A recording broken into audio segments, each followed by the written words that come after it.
Okay, these are the proofs from the study guide for parallel lines and transversals. So we have our statements and reasons.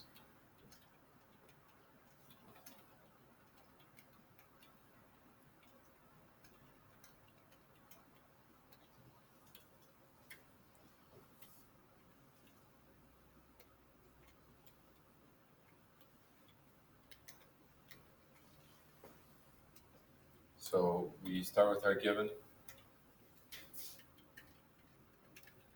We're given two pieces of information. We're given that HJ, segment HJ is parallel to segment LM, and that segment HG is parallel to segment LK.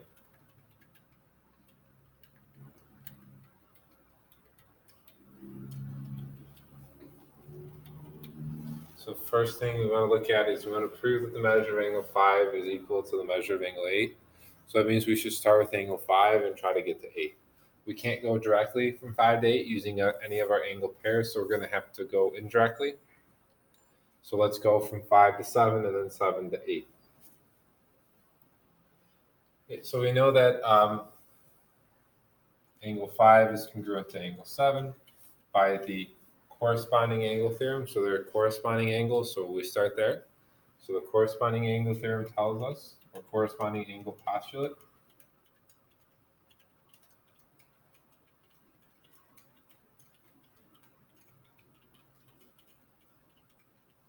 put CAP or CAT, tells us that if the lines being cut by the transversal are corresponding or are parallel, then the corresponding angles are congruent. So here we have HG and LK are parallel, so therefore the corresponding angles are congruent. Angle 5 is congruent to angle 7. We know that the definition of congruent tells us that they have the same angle measures. Okay, congruent angles are angles that have the same angle measure. So we're doing the measure of angle 5 equals the measure of angle 7. We want to get to 8. So now we can do corresponding again. These are going to be corresponding angles, so we can use the corresponding. I'll just do CAP, corresponding angle postulate. So we do that again, and we're going to have angle 7 congruent to angle 8. Because the corresponding angle postulate tells us if the lines are parallel. So here LM and HJ, those lines are parallel, therefore the corresponding angles are congruent. Again, by the definition of congruent, we know their angle measures are equal, so the measure of angle 7 equals the measure of angle 8. But we know that the measure of angle 5 equals the measure of angle 7. Other way, I'm sorry. And we know the measure of angle 5 equals the measure of angle 7. So instead of putting the measure of angle 7, we can replace it with the measure of angle 5, and that is called substitution.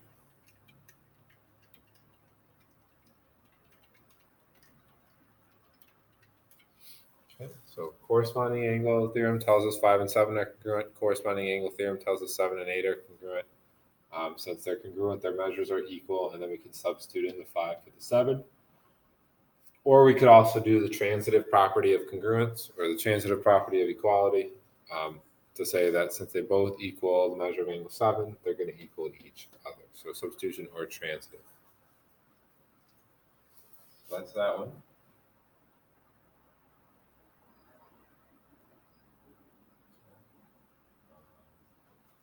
We're going to have to write pretty small here on the side, maybe.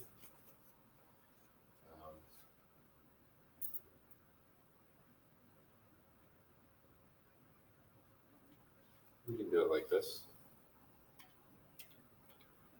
So we're doing this one up here. So, well, let's do it on the side.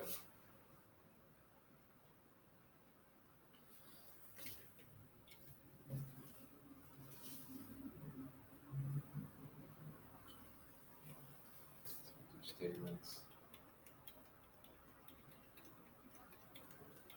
and reasons.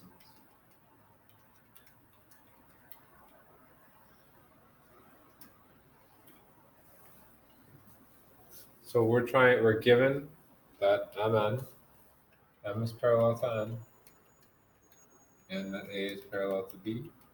That is our given. We're trying to get from 3 to 13. So here's 3. Here's 13. Lots of different ways to do this.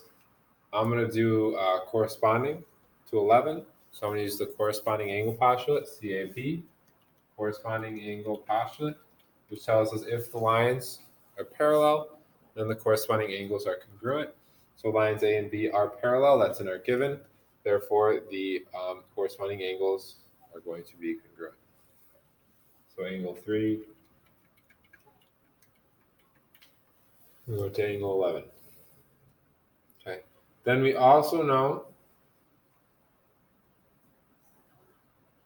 that 11 and 13 are alternate interior angles. So our lines N and M are parallel.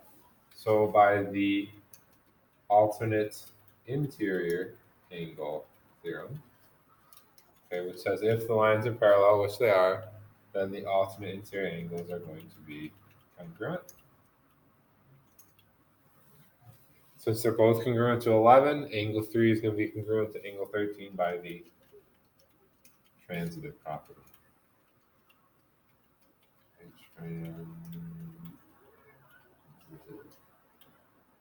Property of congruence. Two things are congruent to two angles are congruent to the same angle, then they're going to be congruent to each other. Two things are equal to the same thing, then they're equal to each other. Let's go to the next one. So,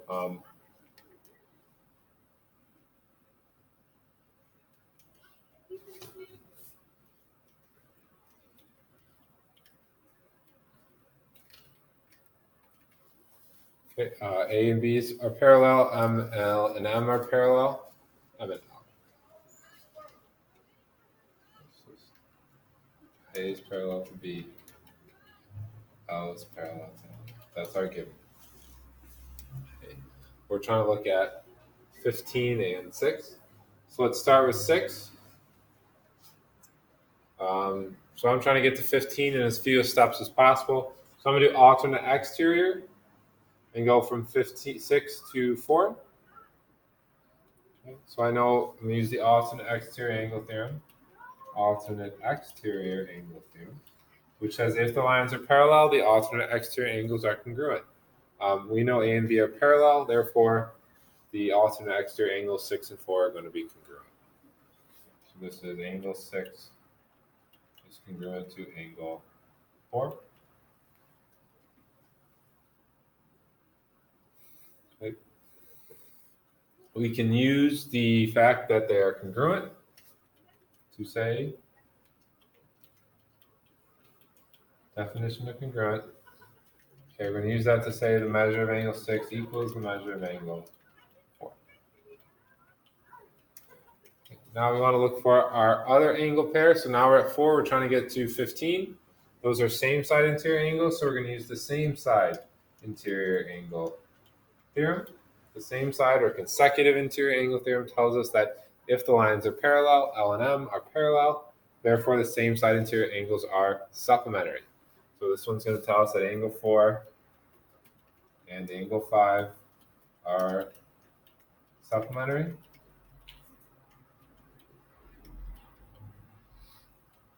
And we can use the definition of supplementary to say that and the measure of angle 4 plus the measure of angle 5 equals 180. The supplementary angles are angles whose sum is 180. So if they're supplementary, the measures add up to 180. Okay, we can now do substitution.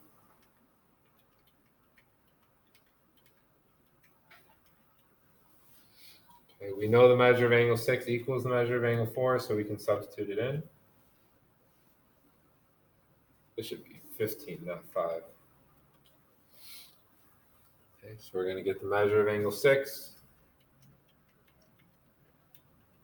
plus the measure of angle 15 equals 180. Okay, and that's going to be by the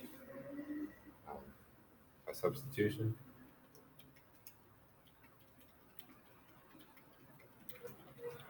Okay, once we know the measure of angle 6 plus the measure of angle 15 is 180, we can use the definition of supplementary to say that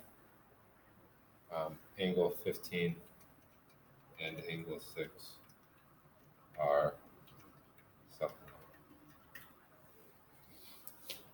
So we started with our given. We have to get from 15 to 6, or from 6 to 15. So we started at 6. I did alternate, lots of different ways to do this. I did alternate exterior first. So we used the alternate exterior angle theorem to show that 6 and 4 were congruent. Therefore, by the definition congruent, their angle measures were equal. Then I used the same side interior angle theorem to go from 4 to 15. They're supplementary by the same side interior angle theorem. Then I used the definition of supplementary. So since they're supplementary, their angle measures add up to 180. We then substituted or replaced the measure of angle 4 with the measure of angle 6 because we knew they were equal. And then since the measure of angle 6 plus the measure of angle 15 was equal to 180, we could conclude that they were supplementary by the definition of supplementary angles.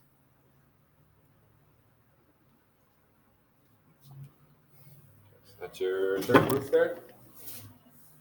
And the fourth one here.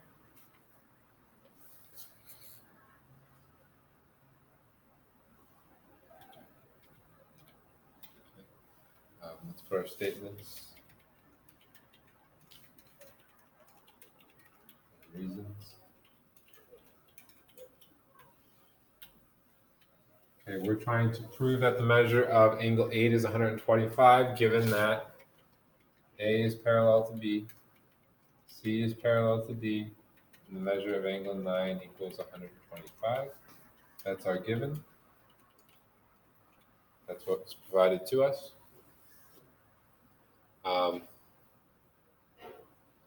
So we're trying to get from 9 to 8.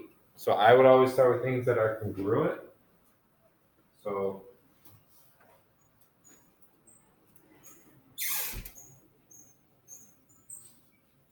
let's go from 8 to 11. Let's go from angle 8 to 11. So those are alternate interior angles. Oh, sorry, 9. We're starting 9. Let's go from 9 to 11. So those are corresponding angles. So let's use a corresponding angle theorem, or corresponding angle postulate, which tells us if the lines are parallel. So if lines A and B are parallel, and they are, then the corresponding angles are going to be congruent. So we can say angle 1 is congruent to angle 11. Okay, if the angles are congruent, we know the definition of congruent tells us that the measures are equal. So the measure of angle 1 equals the measure of angle 11. Okay, now we're at 11. So can we get straight to 8? We can. Those are alternate interior. So we're going to use the alternate interior angle theorem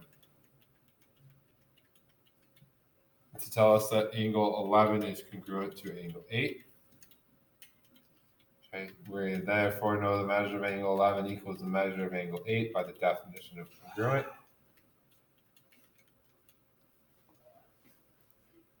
And now we can substitute in. So we can use transitive or substitution. I like substitution.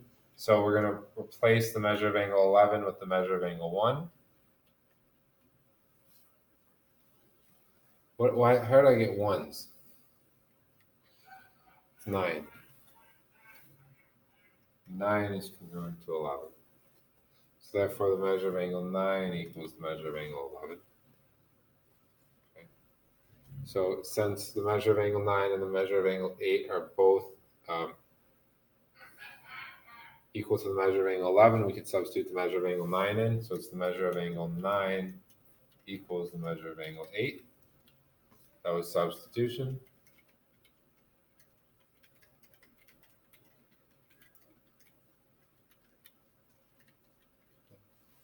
Since the measures are equal, we can substitute in our original given here and here.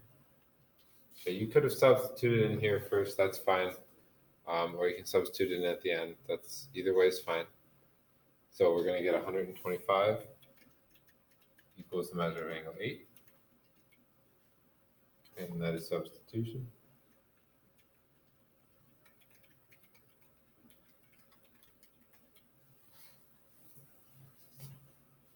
But you could have substituted in here and then substituted again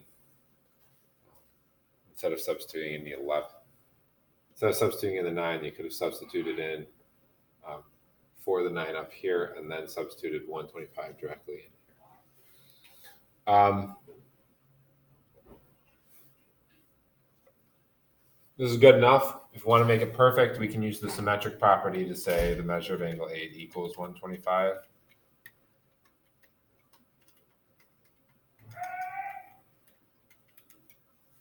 Okay, but that's not too necessary.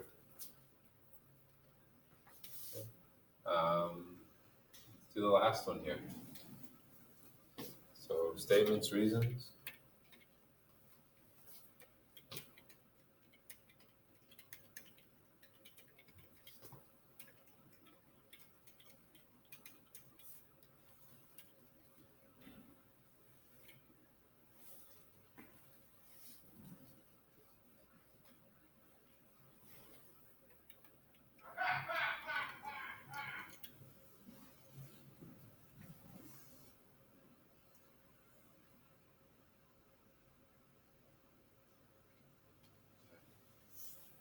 So we're going to have A is parallel to B, C is parallel to B, measure of angle 15 equals 55. We're going to look for angle pair, so we're trying to get to angle 1, so we're starting at 15. So I'm going to do 15 and 10. I'm going to do 15 and 14. Because I want to get there in one step. So I'm going to do 15 and 14. So they're same side interior angles, so I'm going to use the same side interior angle theorem. Okay, that's going to tell us the same side interior angles are supplementary if the lines are parallel. Lines A and B are parallel. So we're going to say angle 15 and angle 14 are supplementary. Then we're going to use the definition of supplementary, which tells us that supplementary angles, their sum of the measure of their angles is 180. So it's going to be the measure of angle 15 plus the measure of angle 14 equals 180. We can then substitute in. Okay, we're going to replace the measure of angle 15 with 55. So we're going to have 55 plus the measure of angle 14 equals 180. So that is substitution.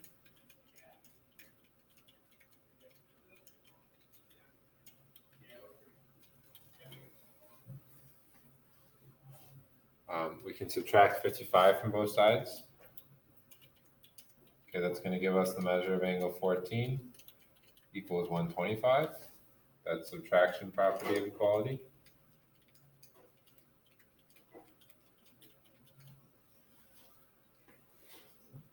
Now we're at 14, so we can go to 1 now. Those are alternate exterior angles, so we're going to use the alternate exterior angle theorem. The alternate exterior angle theorem tells us if the lines are parallel, so lines C and D are parallel, therefore the alternate exterior angles are congruent. So angle 14 is congruent to angle 1. And then we can use the definition of congruent.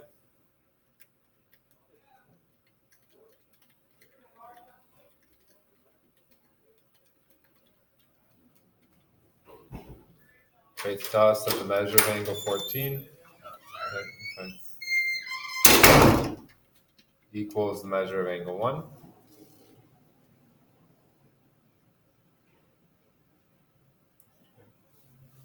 Since your angle measures are, well, we can now substitute. So we know the measure of angle 14 is 125. So we can say 125 equals the measure of angle 1. Okay, that is substitution.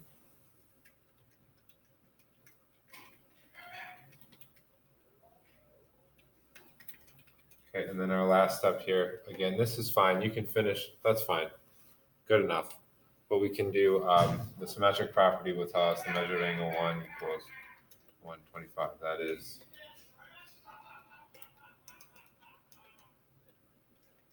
symmetric. Right, and that's your proof.